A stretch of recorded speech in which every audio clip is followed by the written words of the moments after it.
이 세상을 살아가면서 우리에게 가장 어려운 문제가 있다면 어, 뭔가 해석하고 또 설명하고 설득을 해야 되는데 가장 어려운 문제가 있다면 그 중에 하나는 바로 이 고통의 문제라고 저는 생각이 듭니다.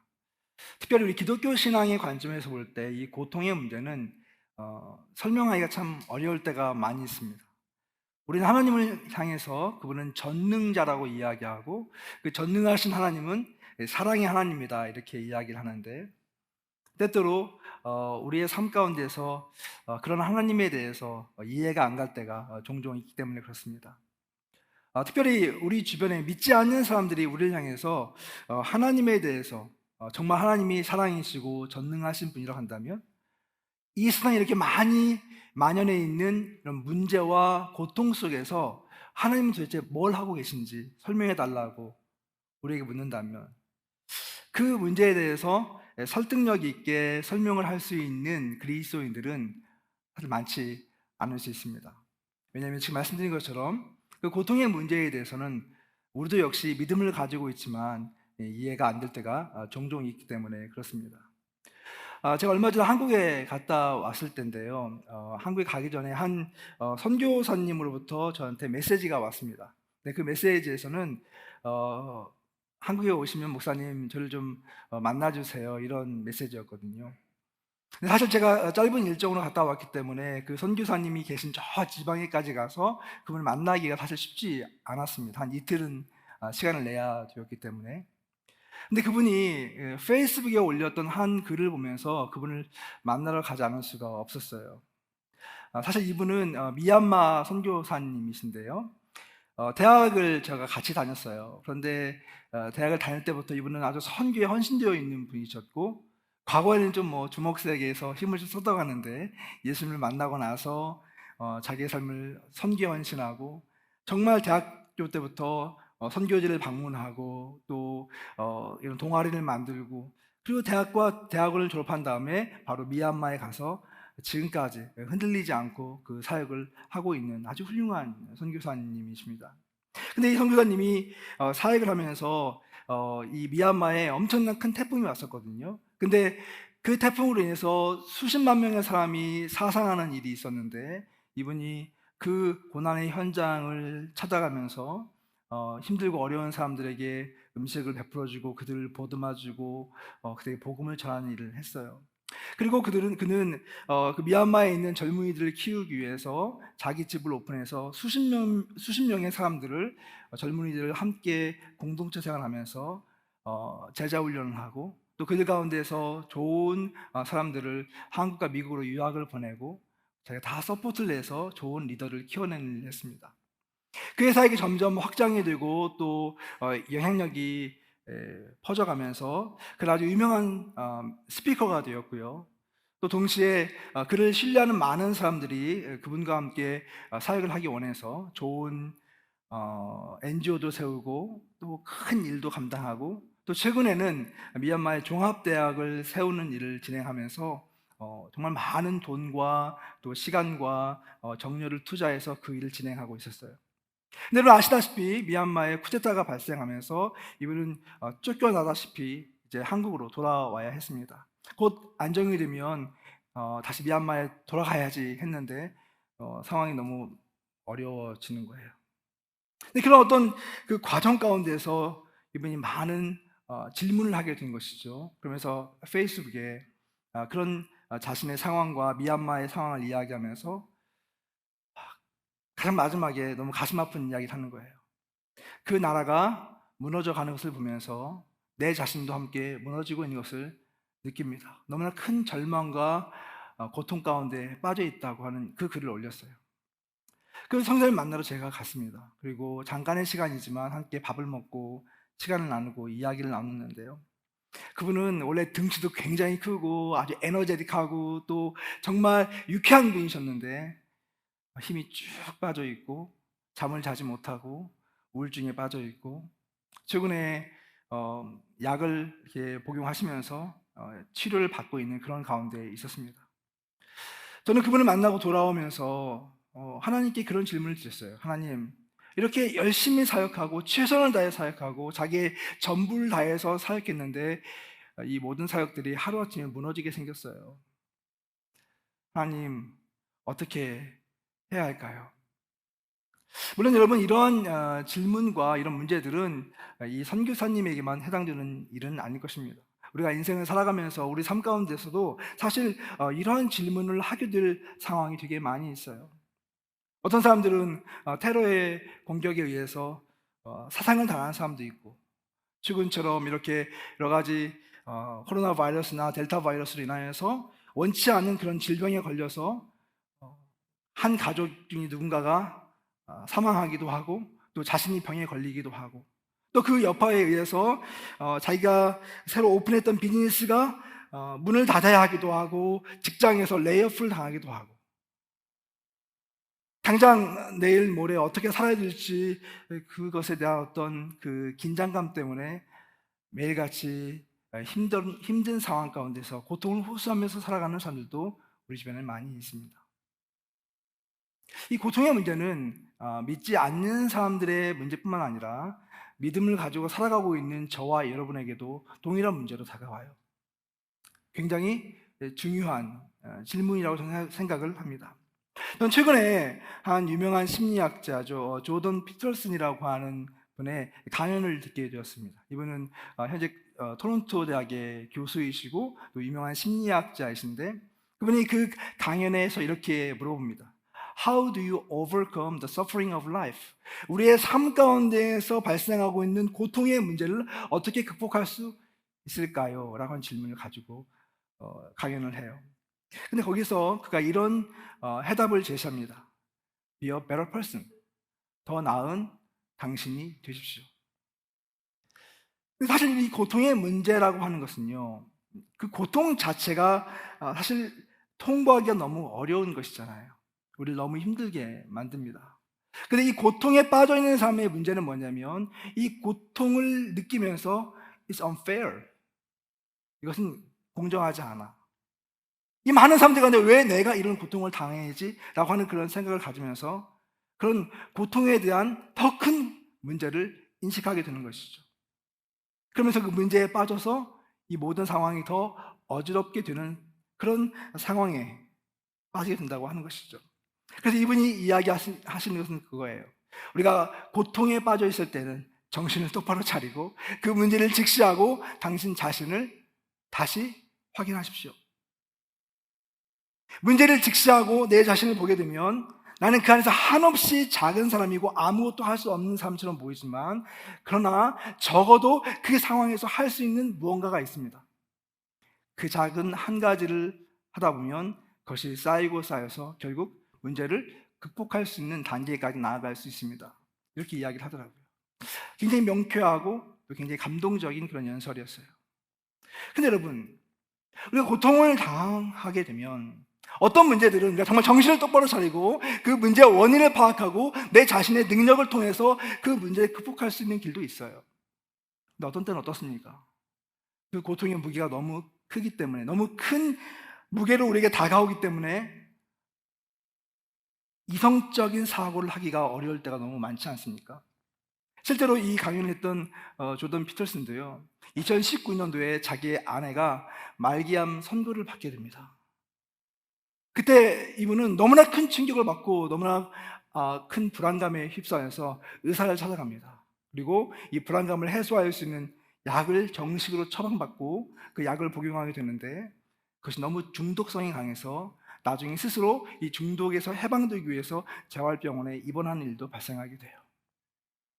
여러분, 이 고통이라고 하는 것은 우리의 생각과 우리의 이성을 마비시키기도 하고 때로는 우리의 의지를 묶어버리는 이런 일도 하게 됩니다. 여러분, 이렇게 무서운 이런 공포와 또 두려움을 가져다주는 이 고통 속에서 우리는 묻게 되죠. 하나님, 이 고통을 우리에게 왜 허락해 주셨습니까? 이 고통이 우리에게 어떤 의미가 있습니까? 저는 여러분과 함께 이 짧은 시간에 그 문제를 좀 나눠보고 싶은데요. 먼저 고통의 의미에 대해서 한번 생각해 보기를 원합니다. 여러분, 고통에 대해서 이해하기 위해서 우리는 많은 책을 볼 수도 있고 여러 유명한 심리학자의 저술을 볼 수 있습니다. 근데 문제는 뭐냐면 이 고통이라고 하는 것이요, 이론적인 설명으로 잘 납득이 안 갈 때가 많다는 거예요. 고통에 대해서 제대로 이해하려면 어떻게 해야 됩니까? 이 고통을 통과해 본 사람들의 증언을 듣는 것입니다. 고통에 아주 정말 그 터널을 통과하면서 그들이 느꼈던 마음과 또 여러 가지 고난과 또 고민과 그런 갈등과 번뇌 속에서 과연 그들은 무엇을 이야기하고 있는가? 근데 놀랍게도요, 고통을 잘 통과한 사람들, 특별히 고통을 믿음으로 이겨냈던 사람들의 이야기를 듣게 되면 그들이 한결같이 하는 말이 있습니다. 고통은 매우 유익한 것이다. 그런 얘기 많이 들어보셨죠? 고통은 나의 삶을 바꾸고 나의 인생에 대한 시각을 바꾸고 고통은 나로 하여금 새로운 인생을 살게 만들었다, 이렇게 이야기하는 것을 보게 되거든요. 영적인 차원도 마찬가지 아닙니까? 우리가 영적으로 무뎌져 있을 때, 혹은 영적으로 어떤 경각심을 갖고 있지 못할 때 고통이 우리에게 찾아오고 문제가 우리에게 찾아옵니다. 그러면 우리의 영적 감각이 막 살아나요. 민감해져요. 그러면서 하나님을 찾게 되고, 예전에 그 실루엣처럼 보였던, 그 멀리 보였던 그 하나님이 바로 내 눈앞에 있는 것처럼 느껴지면서 하나님과 깊은 교감을 나누고 또 하나님의 그 은혜를 체험할 때가 종종 혹은 또 많이 있다고 하는 것이죠. 그런 의미에서 그 유명한 변증학자인 C.S. 루이스가 고통의 의미에 대해서 이렇게 이야기를 했는데요, 우리 한번 같이 읽어보도록 하죠. 같이 읽습니다. 시작. 하나님은 쾌락 속에서 우리에게 속삭이시고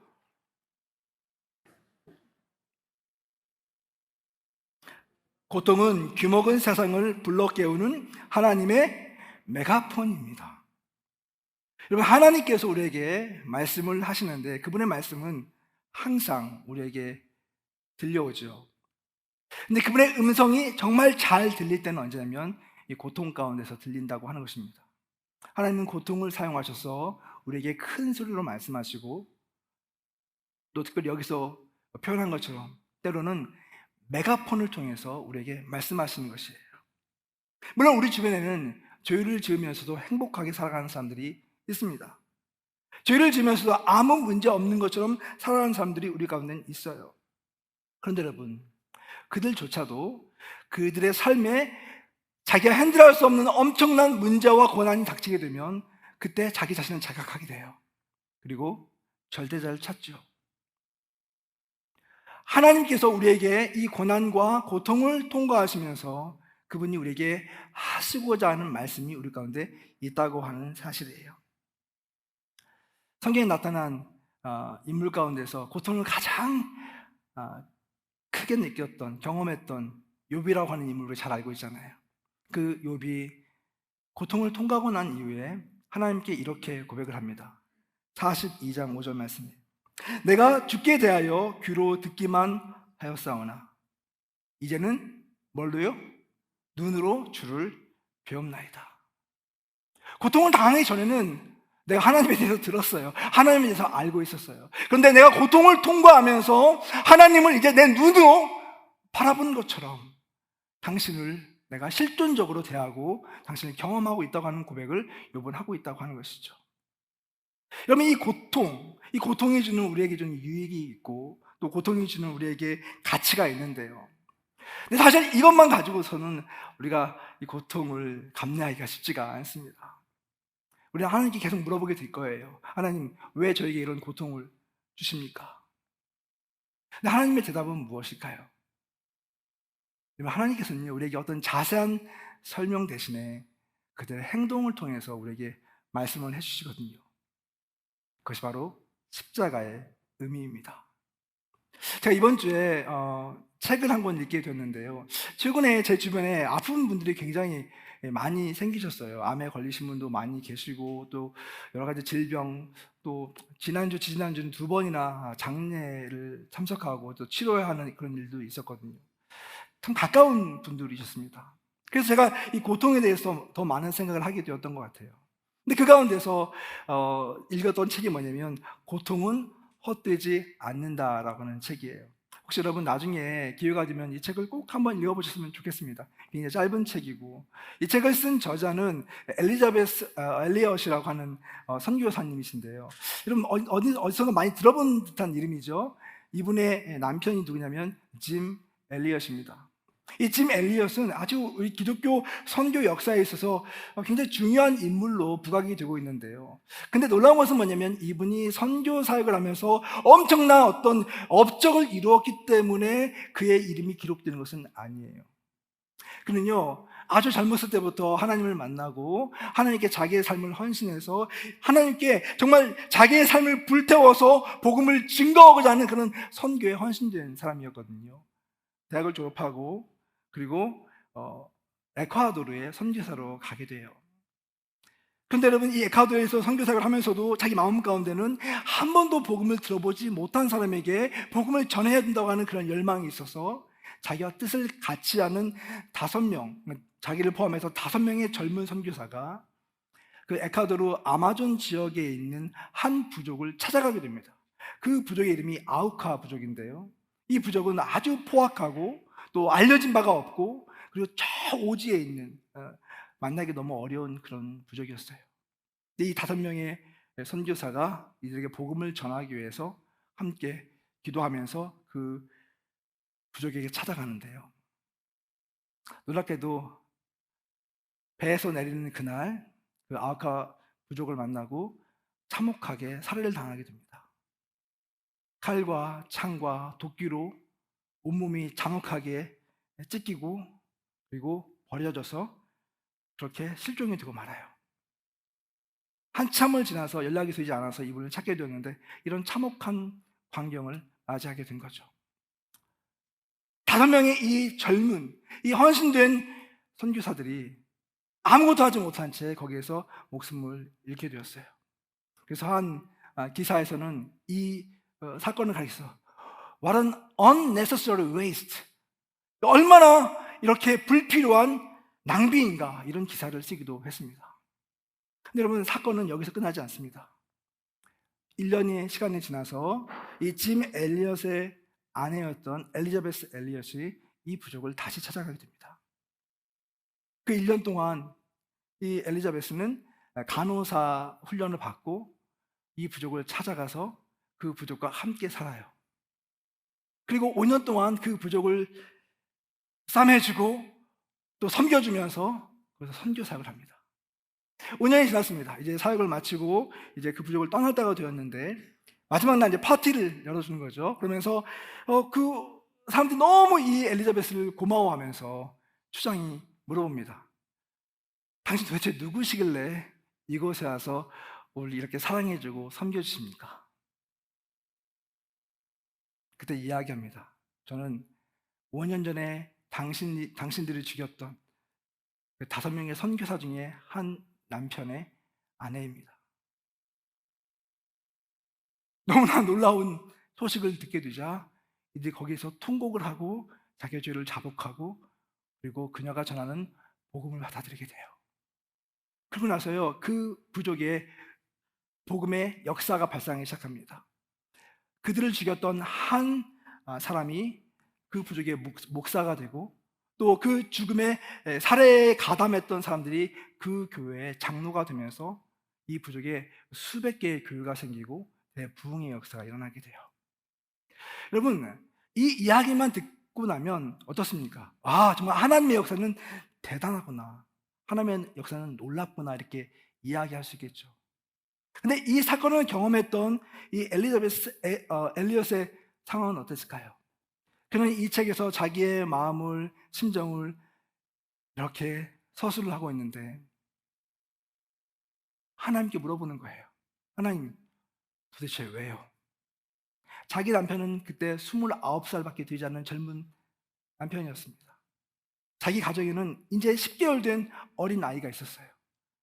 그리고 이 남편과 나머지 4명의 젊은 선교사들은 정말 하나님을 굳건히 믿고 하나님을 위해서 나의 삶과 나의 열정을 불사르겠다고 하는 그런 마음으로 선교 현장에 가게 된 거예요.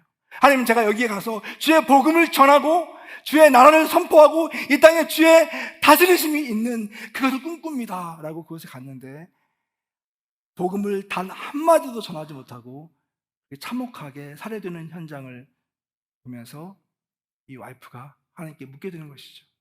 하나님, why? 당신의 뜻은 어디에 있습니까?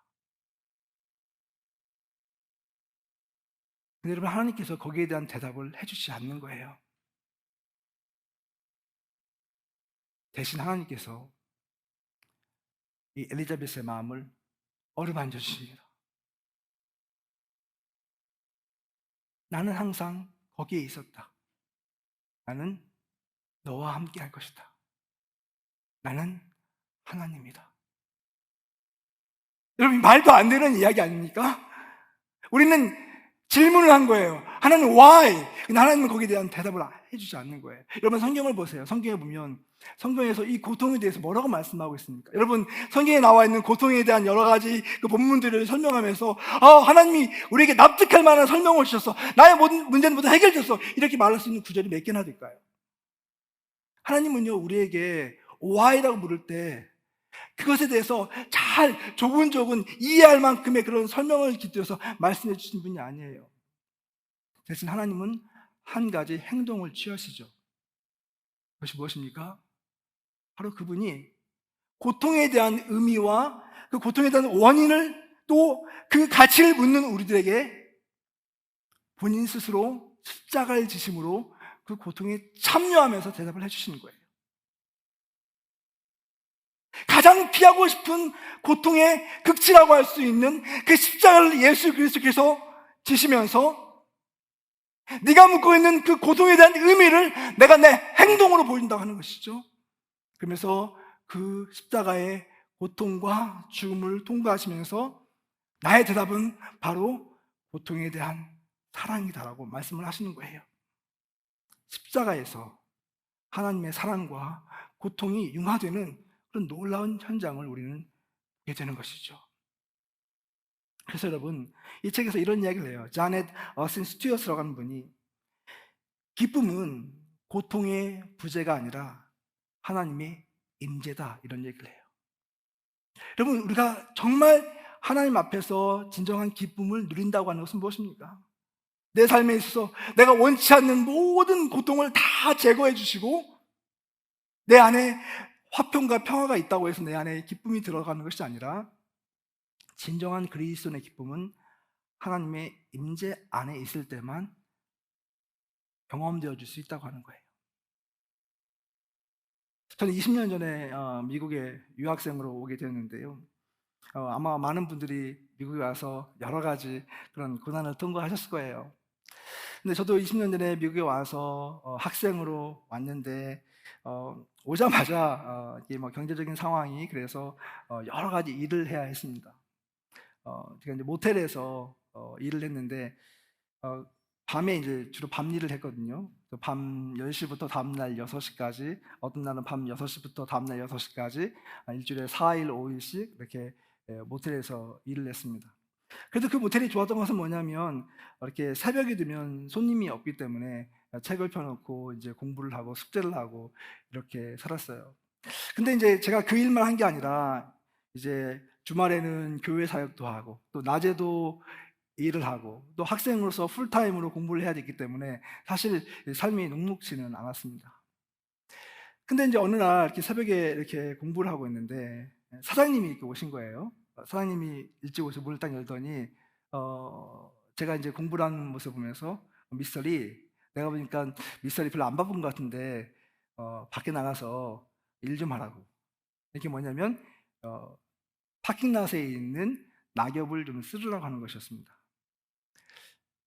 그 조그만 모텔이었지만 한 50개, 60대의 차량을 댈 수 있는 그런 곳이었기 때문에 상당히 넓었고요. 제가 그때는 미처 인식을 못했는데 주변을 보니까 나무들이 엄청 많은 거예요. 큰 나무들이 있는데 거기에 잎사귀가 엄청나게 달려있는 거예요. 그리고 바람이 불면 잎사귀가 막 떨어지는데 벌써 보니까 뭐 잎사귀가 수북히 쌓여있는 거죠. 근데 그걸 낮에 어떤 기계를 통해서 청소하는 게 아니라 저보고 빗자루로 쓸어서 그걸 치우라고 하니까 상당히 저는 좀 마음적으로 힘들었죠.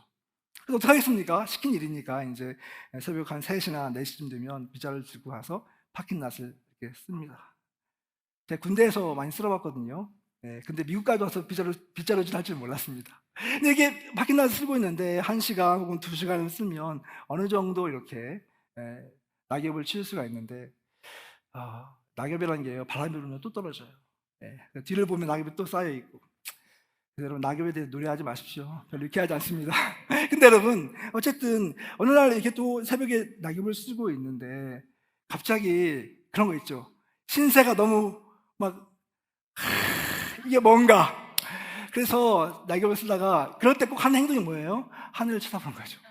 하늘 쳐다봤는데 왜 이렇게 별이 많아요, 그날따라. 별을 보자마자 두 눈에서 눈물이 막 떨어지는데요. 그래서 제가 어떤 기도를 했을까요? 하나님, 이거 뭐예요? 하나님, 이거 뭐예요? 다른 사람들은 기도하면 하나님 통장에 막 돈도 넣어주고, 뭐 어떤 사람이 와서 체크도 막 주고 가는데 저는 뭐예요? 몸으로 떼고라는 거예요? 근데 여러분, 그때 상황이 저는 굉장히 절박했습니다. 왜냐하면 아까 말씀드린 것처럼 20년 전에 유학을 왔을 때 저희 아내와 1살 된 아기가 있었고, 또 그때는 이제 둘째 아이도 태어났고, 또 아내는 제가 차가 한 대밖에 없었기 때문에 밖에 나가면 혼자서 아이를 돌봐야 되는데 한 5년, 6년 동안을 그렇게 이제 아이를 돌봤고요. 또 제가 낮에도 일을 하고 밤에도 일을 하니까 거의 집에 혼자 있지 않았겠어요. 제가 일을 하지 않으면 학비뿐만 아니라 생활비, 또 여러 가지 아이들 교육비, 아무것도 할 수 없기 때문에 절박한 심정으로 일을 할 수밖에 없었던 것이죠. 근데 여러분, 그런 상황 가운데에서 할 수 있는 것이 정말 없어 보이는데 딱 하나 할 수 있는 게 있더라고요. 그것은 뭐냐면 하나님 앞에 나가서 기도하는 거예요. 그래서 밤에 일을 하고 새벽 6시가 되면 교회로 달려가서 거기서 기도를 합니다. 여러분도 그런 경험을 해보셨겠지만 그때의 기도는요, 그냥 일반적인 기도가 아니에요. 하나님 앞에 눈물로 내 마음을 토해내고, 하나님, 당신 아니면 안 돼요, 하나님 저를 책임져 주셔야 되는 그런 같은 간절한 기도를 할 수밖에 없게 된 것이죠. 그런 기도를 수년째 하면서 유학생활을 했던 것 같아요. 여러분, 그때는 너무 고통스러웠습니다. 그리고 너무 억울했어요. 왜 나에게는 돈 많은 부모가 없지? 그런 거 있잖아요. 근데 여러분, 시간이 지나고 나서 그때를 뒤돌아보니까 그 말의 의미를 알겠는 거예요. 고통의 의미가 무엇인가? 내가 그때 너무 힘들고 고통스러웠지만 사실 영적으로 가장 민감하고 하나님과 가장 가까이 있었던 때, 하나님의 음성이 가장 선명하게 들렸을 때, 하나님이 계시다고 하는 그 사실을 가장 확실하게 믿었을 때가 바로 그 시간이더라고요. 여러분도 아마 그런 경험을 많이 해보셨을 거예요. 정말 상황은 절망적이에요. 더 이상 어떤 돌파구가 없는 것처럼 보여요. 믿을 수 있는 분은 하나님밖에 없어요. 아니, 하나님께라도 소리를 쳐야지만 내가 살아날 것 같아요. 근데 바로 그때가 하나님이 우리에게 가장 가까이 계신 순간이고, 하나님이 우리의 기도를 들으시는 때라고 하는 것을 우리는 경험하게 된다고 하는 것이죠. 맞습니다, 여러분. 보통은 우리에게 참 어려움을 안겨줍니다. 힘들어요. 그런데 여러분, 그 고통 속에서 하나님께 나아가게 되면 우리는 하나님의 임재를 경험하게 됩니다. 하나님의 임재를 통해서 우리의 마음과 우리의 생각이 바뀌게 되죠. 하나님의 임재를 통해서 우리는 우리 속에 잃어버렸던 기쁨을 다시 되찾게 되고, 그 기쁨이 새로운 영광의 소망으로 바뀌게 된다고 하는 거예요. 오늘 우리가 읽은 본문을 한번 같이 읽어봤으면 좋겠습니다. 오늘 읽은 본문을 같이 한번 읽어보죠. 같이 읽습니다. 시작. 자녀이면 또한 상속자, 곧 하나님의 상속자요, 우리가 그와 함께 영광을 받기 위하여 고난도 함께 받아야 할 것입니다. 생각하건대 현재의 고난은 장차 우리에게 나타날 영광과 비교할 수 없도다. 여러분, 당시의 그리스도인들은 너무나 큰 고통과 고난 가운데 있었어요. 정말 설명할 수 없는 고통과 고난을 그들은 받아야 했어요. 목숨의 위협을 느꼈어요.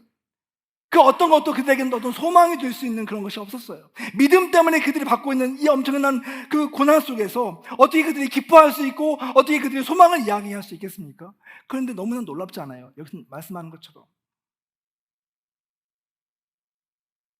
그 고난의 순간 속에서 이들이 노래하는 것은 뭐냐면 하나님의 영광을 보고 그 영광이 지금 현재의 고난과 결코 비교할 수 없다고 하는 것을 자기의 삶을 통해서 고백하고 있는 거예요. 그것이 믿음의 신비라고 하는 것이죠. 여러분, 고통을 믿음으로 반응할 때 나타나는 그 역사하심은 너무나 놀라운 거예요. 우리가 하나님을 정말 잘 믿고 있다고 한다면 어떤 순간에도 하나님을 바라보고 하나님과 하나 되어지는 그런 경험이 우리에게 반드시 필요하다고 하는 것입니다. 그런데 놀라운 것은요, 이렇게 고통을 우리가 믿음으로 반응하게 되면 거기서 끝나는 것이 아니라 우리에게 잃어버렸던 기쁨만이 회복되는 것이 아니라 우리가 예수님을 더 닮아가게 되고 예수님이 하셨던 그런 삶과 사역을 따라가게 된다고 하는 것이에요. 우리 그리스도인들은 다 하나같이 예수님을 닮고 싶은 그런 마음이 있잖아요. 근데 여러분, 예수님을 닮는다고 하는 것은 무엇입니까?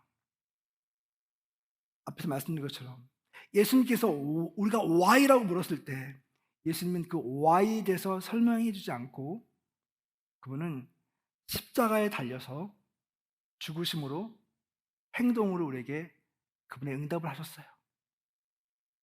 고통 가운데 있는 우리들에게 그분이 더 큰 고통을 경험하면서 그것을 보여주시면서 이것이 너를 향한 응답이라고 말씀하시는 거죠. 그 십자가에서 그분의 사랑이 우리에게 전달되는 거예요. 마찬가지로 우리가 그 예수님을 만나게 되면 우리의 응답이 달라집니다. 하나님, why me? 이렇게 물었던 우리의 질문이 십자가에 달린 예수 그리스도를 만나면 Thank you, Jesus. Yes, thank you, Jesus. 예수님 때문에 나의 삶의 모든 것이 달라졌다고 하는 고백을 하게 된다고 하는 것이죠. 그래요, 한번 생각해 보세요. 생명이라고 하는 것이 어디에서 근원되는 것입니까? 사실 우리가 살아내고 생명을 만들어낸다고 하는 것은요, 항상 거기에는 보이지 않는 깊은 희생과 누군가의 그런 고난을 기초로 합니다. 우리가 먹고 있는 음식들을 보세요. 우리가 먹고 있는 음식들은요, 어떤 야채나 어떤 고기나 우리가 좋아하는 모든 식물들은 다 그들의 생명을 담보로 한 것이에요. 누군가의 희생과 죽음을 통해서 우리가 희락과 쾌락을 느끼고 있는 거예요. 우리의 자녀들도 마찬가지 아닙니까? 우리가 자녀를 잉태하고 그 아이를 세상에 이렇게 태어나게 할 때 모르겠습니다. 이 아이 입장에서는 엄마의 뱃속에서 10개월 동안 보호를 받고 있는 것이지만 엄마의 입장에서는요, 그 아이를 보호하고 키우기 위해서 엄청난 고난과 대가를 치릅니다. 저는 여자가 아니기 때문에 사실 뭐 이런 말씀 드리면 얼마나 와닿을지 모르겠지만 아이를 품고 있으면서 음식도 제대로 먹지 못하고 때로는 먹은 음식을 다 토하기도 하고 점점 배가 불러오면서 움직이지도 못하고 잠도 잘 자지 못하고 여러 가지 그런 신체적인 변화와 어려움을 통과하죠. 근데 그것이 끝이 아니잖아요. 그렇게 10개월의 시간이 지나고 나서 이 아이를 세상에 태어나게 할 때 저도 와이프가 아이를 낳을 때 같이 병원에 갔었는데요. 남자들이 하는 것은 이런 것들입니다. 와이프가 수술실에 들어가면 밖에서 이렇게 움직입니다. 그리고 뭘 기다리냐면 응애 소리를 기다립니다. 그래서 그 아이가 건강하게 태어나기를 기다리죠. 그런데 여러분, 아이를 낳고 아내를 만나러 들어가면 아내는 초죽음이 되어 있어요. 온몸에 땀이 가득하고 그리고 사투를 벌이면서 이 아이를 생명으로 잉태합니다. 그것이 엄마의 사랑이에요. 그래서 엄마의 사랑은 어쩌면 아빠의 사랑보다 훨씬 더 진하고 더 희생적인지 모르겠어요. 아마 그럴 것이에요. 여러분, 우리가 예수님의 사랑을, 또 예수님의 십자가를 우리가 바라보고 그 십자가가 우리의 삶을 바꾸는 이유는 무엇 때문입니까? 바로 예수님께서 그 십자가에서 죽음으로 우리를 낳았기 때문에 그렇습니다. 예수님이 십자가에서 모든 고난을 통과하시고 또 모든 고난을 받으시면서 우리에게 하셨던 말씀은 무엇이냐면, 바로 나를 통해서 하나님의 사랑이 너에게 전달되고 하나님의 생명이 너에게 전달되어서 나의 죽음을 통해서 너희가 영원히 살리라 라고 말씀하고 있는 거예요. 예수님이 죽음이 없었다고 한다면 여러분과 저에게는 영원한 생명이 없습니다.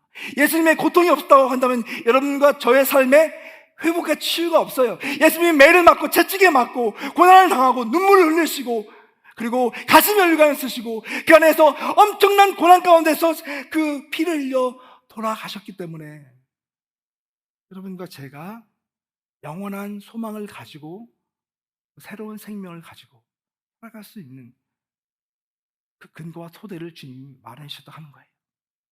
그렇기 때문에 예수님이 우리에게 주셨던 이 고난에 대한 응답은요, 어떤 추상적인 이론이나 잘 짜여진 어떤 설명으로 국한되는 것이 아니에요. 예수님의 그 십자가가 우리의 삶을 바꾸는 것입니다. 제가 설교를 준비하고 있는데 한 목사님에게 전화가 왔어요. 이번에 이제 은퇴를 얼마 전에 하셨고, 또 공교롭게도 사모님께서 이렇게 암에 걸리셔서 몇 주 전에 이렇게 장례를 치르신 분이셨어요. 근데 오래간만에 저한테 전화를 하셔서 갑자기 이 목사한테 내가 이런 얘기를 좀 하고 싶어 하고 얘기를 하시는데요. 이 사모님이 사실은 굉장히 건강한 분이셨거든요. 그런데 5년 전에 건강 진단을 받다가 몸에 암이 있다고 하는 것이 발견이 되신 거예요.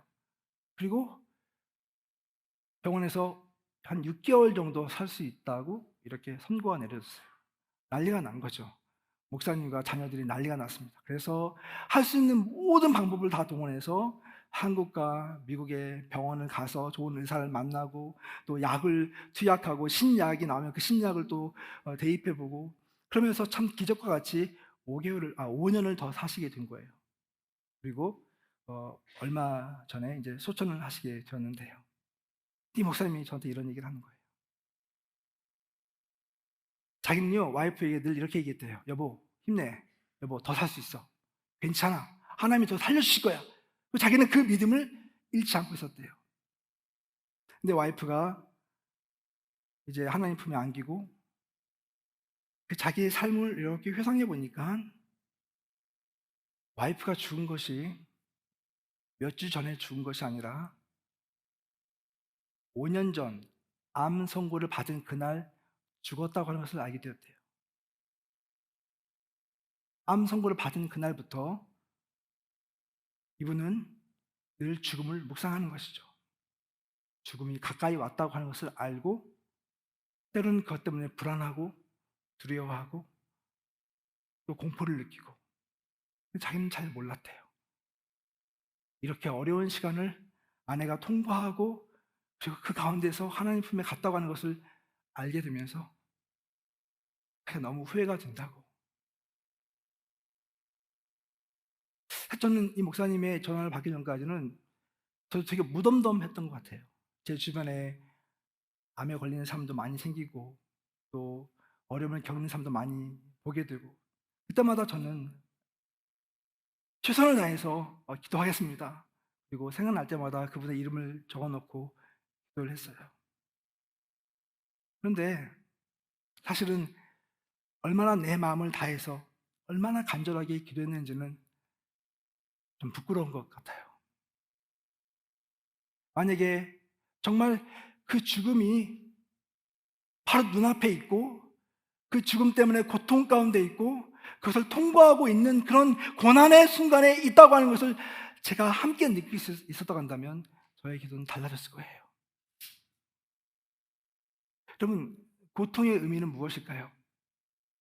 고통의 의미는 그 고통이 갖고 있는 그 본질적인 요소를 우리가 파악하게 되면 거기에서 그 의미가 추출된다고 생각을 해요. 만약 여러분들 가운데서 혹 이런 어려움을 통과하고 또 고난을 통과하고 또 이런 질병을 경험했고 혹시 회복된 분이 계시다고 한다면 지금 여러분 제가 하는 말이 무슨 말인지 너무 잘 아실 거예요.